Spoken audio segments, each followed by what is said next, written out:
Today I'm going to relate to you the information upon this film from the Free Encyclopedia, My Survival as an Aboriginal, and then after it I'll be reading out information relating to its director, Essie, Coffey. My Survival as an Aboriginal is a 1979 Australian documentary film directed by Essie, Coffey and produced by Coffey, Alec Morgan and Martha and Sarah. It was the first documentary directed by an Aboriginal woman and was screened at several international film festivals, winning awards at some of them.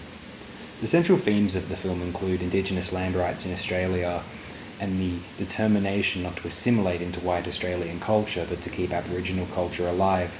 A sequel, My Life as I Live It, was released in 1993. My Survival as an Aboriginal continues to be screened at international film festival retrospectives and themed series, as well as at local venues and on television in Australia. Coffey relates what happened to her people who lived in West Brerawina, aka Dodge City, an area of Brerawina, New South Wales. Romaine Morton of the National Film and Sound Archive wrote of the film, Essie Coffey's passion for her culture and her stoic dedication to her people is tangible in this film. As a charismatic, dedicated woman, she invites the audience into her community. While she brings to the fore the hardships endured by her community, she's continually focused on the power and richness of traditional knowledge and skills and the power of her cultural connection to land. In this, Coffey not only raises issues of the impact of colonisation on Indigenous peoples, but also offers a solution by way of continuing cultural practice. My Survival as an Aboriginal, though a call to justice, is also tempered with beauty, and the audience is allowed to glimpse the private world of Essie Coffey and the people of Brewarrina. In the film, she turns the camera on herself and addresses the audience directly. Talking to children in the film, she says, "Most important that you kids just remember what you are, that you stand tall and you stand proud on your own land what you're standing now, and it is black land, Aboriginal land." There is also humour in the film. Coffey's closing statement in the film is, "I'm going to lead my own life, me and my family, and live off the land. I will not live a white man way, and that's straight from me, Essie Coffey." My Survival as an Aboriginal was the first documentary film directed by an Aboriginal woman, and according to Romaine Morton, one of the first Australian films where an Indigenous Australian was directly involved in deciding how she and her community would be represented. It was directed by Essie Coffey and co-produced by Coffey, Alec Morgan, and American-Australian filmmaker Martha and Sarah. The film was funded by Australian Film Commission and features songs sung by Coffey. The central theme of the film is Indigenous land rights in Australia, as well as the ongoing effects of colonialism and dispossession on Aboriginal people in Australia. Screened at the Sydney Film Festival, it won Best Documentary as well as the Ruben Mamoulian Award for Best Director. In Paris, it won first prize at the Cinema du Real, and it was also awarded at the American Film Festival and at the Chicago International Film Festival. The film was broadcast on ABC television in Australia and BBC television in the UK. Coffey gave a copy of My Survival as an Aboriginal to Queen Elizabeth II as a gift at the opening of Australia's new Parliament House in 1988. The film has also been used widely in Australian education. It is screened on national Indigenous television several times, including as one of a collection of 17 titles curated by Waddy Woman and NFSA Senior Manager Gillian Moody for NIDOC Week in 2023 on the SBS On Demand platform. In her essay Black Women on Screen, published in the Story of the Moving Image Online, curator Kate Ten Buren writes that Coffey paved the way for future generations of documentary makers and truth tellers. She overcame barriers that aimed to keep Aboriginal women silent and broke down stereotypes of what an Aboriginal woman is. In My Survival as an Aboriginal, Coffey spoke directly to the audience, abolishing the idea that Aboriginal women are docile, stoic, or in need of saving. She staunchly advocates that Aboriginal people can take care of Aboriginal affairs and takes pride in her culture. No longer were we being spoken about and not to. It was again screened as part of the Feminism in Film retrospective in the 2017 Sydney Film Festival. In July 2022, My Survival as an Aboriginal featured in a series screened at the Museum of the Moving Image in New York City called Pioneering Women in Australian Cinema, along with films by Gillian Armstrong and Jane Campion, as well as films by Indigenous, Asian and queer filmmakers whose work is rarely shown in the United States. Devika Girish wrote in the New York Times, "Made 1 year before my brilliant career, and no less seminal than that film and inspiring an entire tradition of filmmakers, My Survival is both a personal manifesto by Coffey and an heirloom for her descendants." It It was selected as part of No Master Territories Feminist World Making in the Moving Image, an exhibition and film program co-curated by Erica Balsom and Hila Peleg, dedicated to works of non-fiction that invent new languages for the representation of gendered experience and supported by the RBC Foundation. Its title originates from the work of Vietnamese writer and filmmaker Trinh T. Minh Ha. The exhibition comprised over 100 works, including around 20 films, and was first shown at the Haus der Kulturen der Welt in Berlin in 2022. The films screened as a special event at the TIFF Lightbox in Toronto, preceded by Nice Coloured Girls by Tracy Moffat in March 2023, and the exhibition and program toured to the Museum of Modern Art Warsaw in summer 2023. In November 2023, it was screened at the Artist Film Workshop in Melbourne as a joint initiative of the NFSA. The sequel, My Life as I Live It, was released in 1993. This film shows how the Community Development Employment Program is making a difference to people in Brewarrina. The film was co-directed by Coffey, Ansara and Kit Guyat, co-written and produced by Coffey and Ansara, and executive produced by Rachel Perkins. It screened at the Créteil Festival des Femmes, Margaret Mead Film and Video Festival, and the Leipzig International Festival of Documentary and Animation Films. Now on Essie Coffey. Essie Coffey, OAM, born Essina Shillingsworth Jibbar, circa 1941, passed away 1st of January 1998, also known as Essina Goodgabar and Bush Queen of Brewarrina, was an Aboriginal Australian community worker, filmmaker, singer and advocate for Indigenous Australians. She is known for having co-founded the Western Aboriginal Legal Service to serve Western New South Wales, and for her 1978 feature film My Survival as an Aboriginal, the first documentary film directed by an Aboriginal woman. She also served on a number of community organisations and government bodies. She lived in Brewarrina for much of her life. Essina Shillingsworth Jibbar was born near Guluga in northern New South Wales, Australia, with her birth year variously cited as 1940, 1941 or 1942.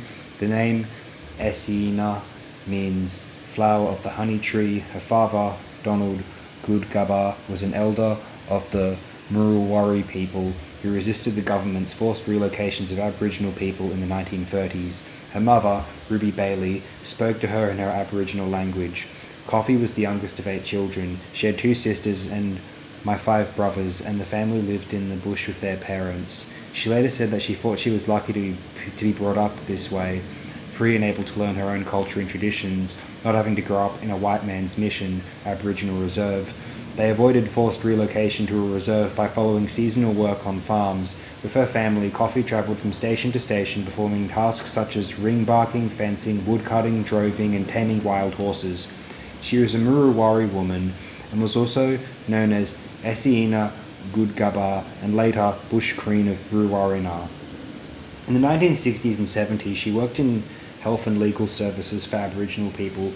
In the 1960s, with Tombo Winters, Thomas Tombo Martin Winters, circa 1938, was the year of his birth, and Steve Gordon, she co-founded the Aboriginal movement in Brewarrina, which, among other things, successfully campaigned for integration of the open-air cinema in Brewarrina, and they co-founded the Western Aboriginal Legal Service, WALS, in the 1970s, whilst WALS is an ATSILS, ATSILS, which services the western area of New South Wales and continues to operate out of its main office in Dubbo and a second office in Bourke. In 1974, when a huge flood hit Brewarrina, Coffey was called upon along with Tombo Winters, Steve Gordon and Phil Airy to mobilise the Aboriginal community to build levees. Winters pulled the workers off the levee when he realised that it would not protect West Brewarrina, Dodge City, where most of the Aboriginal community lived, and the SES was not providing a boat to ferry people from Dodge City to the town. Coffey also co-founded the Aboriginal Heritage and Cultural Museum in Brewarrina around 1991. She also served on several government bodies and Aboriginal community organisations. She was an elected member of the NSW Aborigines Advisory Council, which led to serving on the New South Wales Aboriginal Lands Trust, which existed from 1974 to 1983. In 1977, she was the only woman member. She was an inaugural member of the Council for Aboriginal Reconciliation in 1991 and a member of the and again the housing cooperative in the 1990s. Also in the 1990s, Coffey supervised the community development employment project in Brewarrina and promoted the scheme as essential to Aboriginal self-determination. Coffey was a regional councillor for the Wakamara region, northwest New South Wales, on the Aboriginal and Torres Strait Islander Commission, better known as ATSIC. ATSIC Commissioner Steve Gordon, who worked with her for more than 30 years, said that she paved the way by always fighting discrimination head-on. She also had a deep interest in women's issues and was co-founder of the Margunya Aboriginal Women's Issue, helped to create the first women's knockout football team in northwestern New South Wales. Coffey appeared in Philip Noyce's 1977 film Backroads as herself. In the film, Coffey talks about the struggle for Indigenous land rights. Backroads was the first feature film in which Aboriginal actors made a major creative contribution other than acting. She then became an active filmmaker. In 1978, she directed My Survival as an Aboriginal, a documentary film produced by Martha and Sarah. In the film, which was the first documentary to be directed by an Aboriginal woman, Coffey relates what happened to her people in Brewarrina. Romain Morton of the National Film and Sound Archive wrote of the film, I'll just read this out again, Essie Coffey's passion for her culture and her stoic dedication to her people is tangible in this film. As a charismatic, dedicated woman, she invites the audience into her community, and while she brings to the fore the hardships endured by her community, she is continually focused on the power and richness of traditional knowledge and skills, and the power of her cultural connection to land. In this, Coffey not only raises issues of the impact of colonisation on Indigenous peoples, but also offers a solution by way of continuing cultural practice. My Survival as an Aboriginal, though a call to justice, is also tempered with beauty, and the audience is allowed to glimpse the private world of Essie Coffey and the people of Brewarrina. In 1980, she appeared as Maggie in Part 2 of the award-winning SBS TV historical drama miniseries Women of the Sun, titled Medina the Shadow. She said in 1980 that she intended to make more documentary films to communicate to the world, to let them know that there's Aboriginals still alive and that we are an independent race, an Aboriginal race that wants to be recognised. That's all we want. We want to be recognised as human beings, not as blacks. We want to be a race because we are human beings also. Colours only run skin deep. She said that she intended to call her next film Aboriginal Awakening. Coffey gave a copy of My Survival as an Aboriginal to Queen Elizabeth II as a gift at the opening of Australia's new Parliament House in 1988. It won the Greater Union Award for Documentary Film and the Ruben Mamoulian Award at the Sydney Film Festival 1979. The sequel, My Life as I Live It, was released in 1993. This film shows how the Community Development Employment Program is making a difference in Brewarrina. Coffey also wrote songs, releasing her first recording on a cassette tape called Number One, recorded in Adelaide on the 12th of March 1980 with Bush Queen on it. She entertained audiences by playing guitar and singing country and western songs. She won local and state competitions with her version of Frankie and Johnny. Coffey was nominated for a member of the British Empire MBE but refused it, explaining, "I knocked the MBE back because I'm not a member of the British Empire." On the 10th of June 1985, she was awarded a Medal of the Order of Australia, OAM, in recognition of service to the Aboriginal community. Coffey lived in Brewarrina for most of her life after moving there in the 1950s with her husband Albert Coffey.